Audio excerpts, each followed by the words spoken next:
তাহলে আগের শব্দটি কি বললাম? যে কুফরি।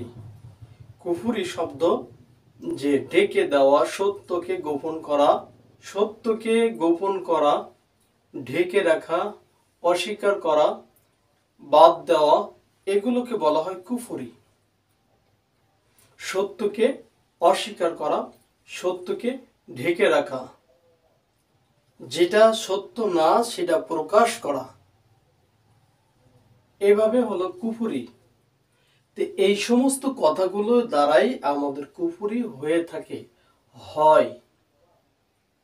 যেভাবে আমরা বললাম যে আল্লাহ সুবহানাহু ওয়া তাআলা কি জানেন, অথচ সেই দিন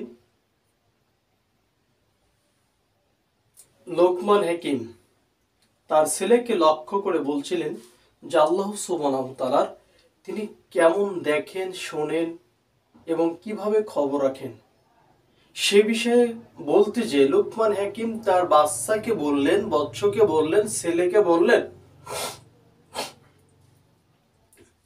হে আমার বৎস, হে আমার ছেলে, ইন্নাল্লাহা লাতীফুন খাবীর, আল্লাহ সুবহানাহু ওয়া তাআলা তিনি সূক্ষ্ম প্রত্যক্ষদর্শী, তিনি সব দেখেন এবং খবর রাখেন। সেই আল্লাহ সুবহানাহু ওয়া তাআলা পৃথিবীর এমন কোনো কিছু নাই সেই বিষয়টা আল্লাহ সুবহানাহু ওয়া তাআলার অবগত নাই, তার ইলমের বাইরে কিছু নাই। সে মহিয়ান, সেই গরিয়ান আল্লাহ সুবহানাহু ওয়া তাআলার সম্মুখে সামনে এমন কোনো কথা বলা উচিত কোনো মানুষের নয়, কোনো সৃষ্টির নয়। এভাবে যদি আমরা অহরহ আল্লাহ সুবহানাহু ওয়া তাআলার সম্পর্কে আমরা বলি, তাহলে আমাদের ঈমানের ত্রুটি থাকবে, ঈমানের সমস্যা হবে। অতএব ঈমান নষ্ট হয় এমন কোনো কথা আমরা না বলি। আল্লাহ সুবহানাহু ওয়া তাআলার সম্মুখে তার সঙ্গে কোনো কিছুর তুলনায় করা যায় না। নিজেই আল্লাহ সুবহানাহু ওয়া তাআলা বলছেন, লাইসা কামিসলু শাইআ, অবশ্যই আল্লাহ সুবহানাহু ওয়া তাআলার সাথে কোনো কিছুর শরীক, তুলনা কিছুই করা যায় না। তার সমকক্ষ, তার সমতুল্য কিছুই নাই। এমত অবস্থায় সে আল্লাহ সুবহানাহু ওয়া তাআলাকে যদি আমরা বলি, তার আগেই আল্লাহ সুবহানাহু ওয়া তাআলা আমাদেরকে জানিয়ে দিয়েছেন ছোট্ট একটি সূরার মাধ্যমে, শেষ আয়াতটিও জানিয়ে দিয়েছেন। সূরাতুল ইখলাস শেষ আয়াত 112 নম্বর সূরা, সেখানে শেষ নম্বর আয়াতে ওয়ালাম ইয়াকুল্লাহু কুফুয়ান আহাদ, তার সমতুল্য, তার সমকক্ষ পৃথিবীর কেউ নেই, একজন নেই। এমন একটা পরওয়ারদিগার আল্লাহ সুবহানাহু ওয়া তাআলার তার সমকক্ষ, সমতুল্য কিছুই নেই, একজন নেই, পৃথিবীতে কেউ নেই। এই রবের সম্মুখে কথা বলতে গেলে হিসাব করে বলতে হবে, তার শানে কথা বলতে গেলে হিসাব করে বলতে হবে যে আমি সৃষ্টি হয়ে আমার স্রষ্টার বিরোধী কোনো কথা হচ্ছে কিনা, অথবা আমার ঈমান টিকে থাকবে কিনা। সম্মানিত উপস্থিতি, আল্লাহ সুবহানাহু ওয়া তাআলা আমাদের কর্মগুলো প্রত্যেক সময় তিনি রেকর্ড রাখছেন। আর আমরা যেটা চলা ফেরা, উঠা বসায়, বিভিন্ন জায়গায় যে সমস্ত কর্ম করি, এর কোনোটা যদি অস্বীকার করি রবের সম্মুখে দাঁড়িয়ে, যেটা আমি করিনি, আমি জানি না, অথবা ফেরেশতারা লিখে রেখেছে, এইভাবে যদি আমরা কথা বলি, তাহলে অবশ্যই আল্লাহ সুবহানাহু ওয়া তাআলা সেই দিন জমিনকে বলে দিবেন, ইয়াউমা ইযিন তুহাদ্দিসু আখবারাহা, জমিন তুমি কথা বলো। এই জমিনের কথা বলার শক্তি যেদিন দিবেন আল্লাহ সুবহানাহু ওয়া তাআলা, কথা বলার হুকুম করবেন, তখন জমিন প্রত্যেকটা পরতে পরতে সমস্ত খবর, তার বিভ্রান্ত সবকিছু খবর বলে দিবে। জমিন সেই দিন তার ঘটে যাওয়া সমস্ত বিষয় সবগুলো বিবরণ দিতে থাকবে। সেই দিনকে আমি বলবো যে আল্লাহ সুবহানাহু ওয়া তাআলা আমার খবর রাখতেন না, আমার খবর রাখতেন না? অসম্ভব। আল্লাহ সুবহানাহু ওয়া তাআলা তিনি খবর রাখেন, তিনি যেমন দেখেন তেমন শোনেন, তেমনি সর্ব বিষয়ে অবগত আছেন। এরপরে আমরা যে কথা বললাম সর্বেশ্বরবাদী, এই কথাটার অর্থ এমন যে সমস্ত জীবেই আল্লাহ সুবহানাহু ওয়া তাআলা রয়েছেন। ইন্নালিল্লাহ, যার একটি কথা, সমস্ত জীবের সমস্ত সৃষ্টির মধ্যে আল্লাহ সুবহানাহু ওয়া তাআলা আছেন। এটা হচ্ছে হিন্দুদের একটা ধারণা, তাদের বিশ্বাস, প্রত্যেকটা সৃষ্টির মধ্যে আল্লাহ সুবহানাহু ওয়া তাআলা আছেন, সৃষ্টিকর্তা আছেন,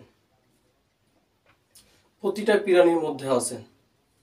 যেগুলো আপনি ক্লাস প্রাইমারি সেকশনের বই খুলবেন, দেখবেন ওটার প্রত্যেকটা আছে। যে সাপও ঈশ্বর, তার ভিতরে রয়েছে, বীজের ভিতরে রয়েছে, বিড়ালের ভিতরে রয়েছে, ব্যাঙের ভিতরে রয়েছে, সমস্ত জীবের ভিতরে আল্লাহ সুবহানাহু ওয়া তাআলা আছেন। নাউজুবিল্লাহি মিন জালিক। অথবা 5-এ হিন্দু শাস্ত্রের মধ্যে এই কথাগুলো উল্লেখ করা আছে যে প্রত্যেকটা সৃষ্টির গাছগাছালির ভিতরে যার প্রাণ আছে তার মধ্যে ঈশ্বর বিদ্যমান। সাপের ভিতরে ঈশ্বর আছে, ব্যাঙের ভিতরে ঈশ্বর আছে, পানির ভিতরে পানিতেও ঈশ্বর আছে, প্রত্যেকটা সর্বজীবে ঈশ্বর। সেখান থেকে আমরা কি নকল করেছি যে যত কল্লা তত আল্লাহ, যত জীব তত স্রষ্টা। নাউজুবিল্লাহি মিন জালিক। তাহলে মানুষ যত কল্লা রয়েছে, অর্থাৎ যত মাথা রয়েছে তত আল্লাহ রয়েছে, যত জীব আছে তত আল্লাহ তাআলা রয়েছেন। অথচ আপনি জানেন যে একচ্ছত্র একক মাবুদ হচ্ছেন আল্লাহ সুবহানাহু ওয়া তাআলা। গোটা পৃথিবী নয়, আকাশ জমিন যতগুলো সৃষ্টি রয়েছে, পৃথিবী ছাড়া হাজারো হাজার অগণিত গ্রহ নক্ষত্র, এরকম পৃথিবীর ভিতরে অসংখ্য জগৎ সমূহ রয়েছে। আল্লাহ সুবহানাহু ওয়া তাআলার আকাশে জমিনে পৃথিবী ছাড়া হাজারো হাজার জগৎ সমূহ রয়েছে। এই প্রত্যেকটা জগৎ সমূহের একক মালিক, প্রত্যেকটা সৃষ্টির একক সত্তা আল্লাহ সুবহানাহু ওয়া তাআলা। এর ভিতরে আর কোনো দ্বিতীয় কেউ অভিভাবক, দ্বিতীয় কেউ প্রভু, দ্বিতীয় কেউ খালেক আছে, এই ধারণা করলে পাপ হবে। গোটা জাহান চলছে, গোটা পৃথিবী চলছে, আকাশ বাতাস পৃথিবীর আছে, উপরে নিচে সমস্ত জায়গায় একক কর্তৃত্ব চলে আল্লাহ সুবহানাহু ওয়া তাআলার। সেখানে যদি আমি আরেকজনকে স্থির করি তাহলে স্পষ্ট শিরিক হবে এবং অংশীদারিত্ব ঝগড়া বাঁধবে। অথচ পৃথিবীর সকল সৃষ্টি চলছে আল্লাহ সুবহানাহু ওয়া তাআলার নির্দেশে। যদি আরেকজন থাকতো অবশ্যই তার ভিতরে গরমিল দেখতে পেত, কিন্তু এটা নেই, হবেও না। কেউ বলতো আজকে রোদ লাগবে, কেউ বলতো আজকে বৃষ্টি লাগবে, কেউ বলতো আজকে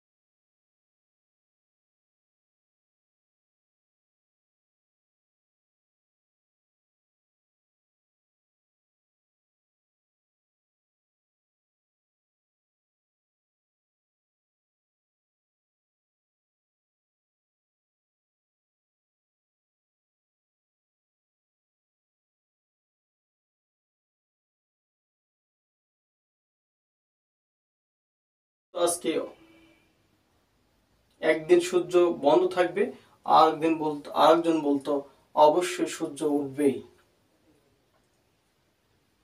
দুইজনের ঝগড়া হতো।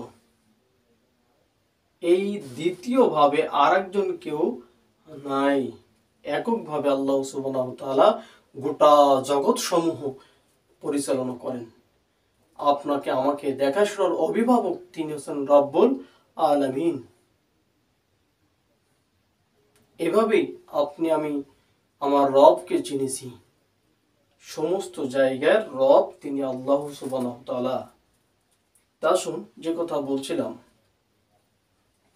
যে সর্বেশ্বরবাদীরাই এই সমস্ত বস্তুগুলোকে বিশ্বাস করে, সেই বিশ্বাসে পরে অটুট থেকে সমস্ত কিছুর মধ্যে ঈশ্বরকে খুঁজে বেড়ায়। আপনিও তার মধ্যে যদি নিমজ্জিত হন, তা আপনি তাদের মধ্যে একজন। তা আসুন, তার থেকে সেই সমস্ত কথা থেকে আমরা ফিরে এসে আল্লাহমুখী হই। আল্লাহ সুবহানাহু ওয়া তাআলা আমাদেরকে সেই তৌফিক দান করুন। তিনি এমন এক সত্তা যিনি করেছেন। 59 নম্বর সূরা সূরাতুল হাশরের মধ্যে আল্লাহ সুবহানাহু ওয়া তাআলা বলছেন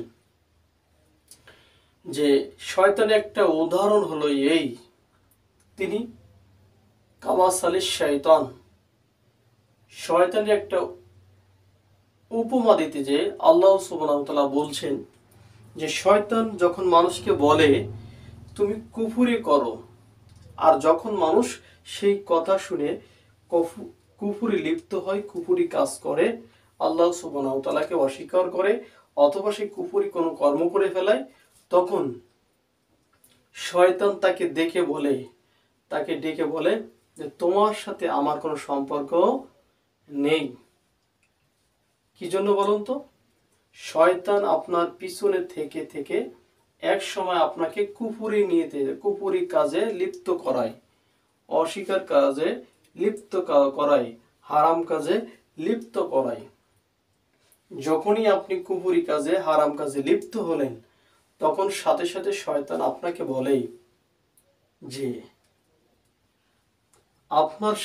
তোমার সাথে আর আমার কোনো সম্পর্ক নেই। নিশ্চয় আমি আখাফুল্লাহ, আমি আল্লাহ সুবহানাহু ওয়া তাআলাকে ভয় করি, রব্বাল আলামিন, যিনি জগৎ সমূহের প্রতিপালক। কত সুন্দরভাবে শয়তান আপনাকে বলে দিয়ে ভেগে চলে যায়, অথচ তার মুখ থেকেই আসলো তিনি ভয় করেন একমাত্র প্রতিপালক, যিনি জগৎ সমূহের প্রতিপালক। আর আমরা শয়তানের অনুকরণ করতে পারি না। শয়তানের কাছেও আমরা অনেক পরাজিত হয়েছি। শয়তানের কাছে আমরা পরাজিত হয়েছি, অথচ শয়তান আল্লাহ সুবহানাহু ওয়া তাআলাকে ভয় করে, আল্লাহ সুবহানাহু ওয়া তাআলাকে ভয় করে। তিনি বলছেন ইন্নী আখাফুল্লাহ রাব্বাল আলামিন, যে আমি আল্লাহ সুবহানাহু ওয়া তাআলাকে ভয় করি, যিনি জগৎ সমূহের প্রতিপালক। জানতে পারলাম যে শয়তান আল্লাহ সুবহানাহু ওয়া তাআলাকে ভয় করে। তাদের মাথায় এমন এক চিন্তা চেতনা যেটা মারেফাতের নামে চালিয়ে দেয়, তাদের ধর্মে, তাদের কর্মে এগুলা রয়েছে। কি রয়েছে? যে কত নিকৃষ্ট একটা কথা, যেটা তাদের ভাষায় বলতে হয় যে আদম আলাইহিস সালাম, আদমের লিঙ্গ থেকে মা হাওয়া আলাইহিস সালামকে সৃষ্টি করা হয়। এই লিঙ্গ সেখান থেকে আল্লাহ সুবহানাহু ওয়া তাআলা সেলাই করে দিয়েছেন, তার নিচ দিয়ে একটা দাগ রয়েছে, সেলাইয়ের দাগ। এই মারেফত তন্ত্রের লোকেরাই এই সমস্ত কথা বলে এবং প্র্যাকটিক্যাল বোঝায় দেয়। সেই অঙ্গ থেকেই সৃষ্টি করা হয় হাওয়া আলাইহিস সালামকে, আর তার সেলাইয়ের নমুনা আজ পর্যন্ত দেখা যায়। নাউযুবিল্লাহি মিন যালিক। অথচ আল্লাহ সুবহানাহু ওয়া তাআলা তার প্রিয় হাবিব মুহাম্মদ সাল্লাল্লাহু আলাইহি সাল্লামকে জানিয়ে দিয়েছেন। মুহাম্মদ সাল্লাল্লাহু আলাইহি সাল্লামও বলেছেন যে পিতা আদম আলাইহিস সালামের বাম পাজর থেকে হাওয়া আলাইহিস সালামকে সৃষ্টি করা হয়। সেই কথা শরীয়ত বলছে, আর মারেফত এমন একটা কথা আবৃত্তি করে দিল, বলল তাদের তথ্য অনুযায়ী, মারেফত তথ্য অনুযায়ী যে এই দেহতাত্ত্বিকের বিশ্লেষণ তারা নিজেরাই নিজেদের মত মতো করে নিয়েছে, এবং এক একটা খেয়াল খুশি তাদের যেমনই খেয়াল খুশি তেমনি মস্তিষ্ক প্রসূত কিছু কথা বলে দিয়ে খাড়া করে দেয়, অথচ সেটা আল্লাহ সুবহানাহু ওয়া তাআলা ধর্মের সাথে, কর্মের সাথে, শরীয়তের সাথে সম্পূর্ণ সাংঘর্ষিক। এমনই কথা যদি হাজার হাজার বার বলে, আপনি তো আপনার হেতাহিত জ্ঞান হারিয়ে তাদেরটাই হাবুডুবু খাবেন, তাদেরটাই গ্রহণ করবেন।